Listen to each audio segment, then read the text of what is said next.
Hello friends, আমি আজকে আবার বেরিয়ে পড়েছি, মার্কেটিং করতে যাচ্ছি। আর আমার সাথে কে আছে?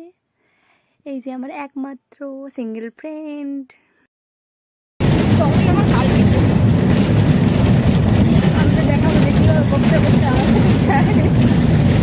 অ্যাট লাস্ট আমরা পৌঁছে গেলাম মার্কেটে। আমি আর ওই গেছিলাম, মাঝে ওর একটা বন্ধুর সাথে দেখা হয়ে যায়, সেও কিন্তু আমাদের সাথে গেছিলো।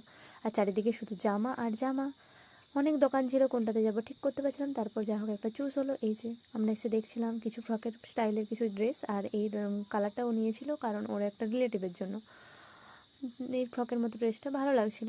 তারপর আরও কিছু কালেকশন দেখি, আর এই মিষ্টি কালারটা দেখলাম, দুজনেরই খুব পছন্দ হলো। অন্য অন্য ছিল, এই মিষ্টি কালারটা বেশি ভালো লাগলো। তারপর জামা কাপড় কেনা আমাদের কমপ্লিট। এবার আমরা গেছিলাম এই যে একটা ক্লিপের দোকানে, আর এখানে ব্যান্ডগুলো দেখছিলাম। আর দাদা দেখাচ্ছিলেন যে কেমন লাগবে এই কালারটা নিলে, কিন্তু আমার এই কালারটা পছন্দ হয়নি, তাইও হালকা পিঙ্কটাই নিয়েছে। তারপর আরও কিছু ক্লিপ দেখছিলাম।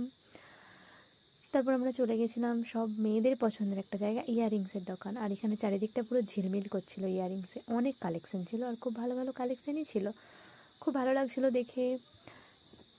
তারপর আমাদের পুরো মার্কেটিং করা কমপ্লিট। আমরা এবার বাড়ি যাব, কিন্তু কিছু খাবো, কিন্তু বৃহস্পতিবার বলে লেজ আর অন্য কিছু খাইনি, কিছু লেজই কিনে নিয়েছিলাম। আর ওর বন্ধু দিয়েছিল দুটো কয়েদ বেল, সেগুলো খেতে খেতেই আমরা বাসে গল্প করতে চলে যাচ্ছিলাম। কিন্তু পথের মধ্যে দেখি একটা খুব বাজেভাবে অ্যাক্সিডেন্ট হয়েছে, আর খুবই সিরিয়াস অবস্থা। আর এই যে মহারানী বাড়ির সামনে এসে নিজের ব্যাগটা তো নিয়ে নিয়েছে, আর নিজেকে টং টং করে হেঁটে চলে যাচ্ছে। পুরো রাস্তাটা আমাকেই বয়ে আনছিল। তারপরে আমরা ঢং করতে করতে এবং গান করতে করতে বাড়ির দিকে যাই।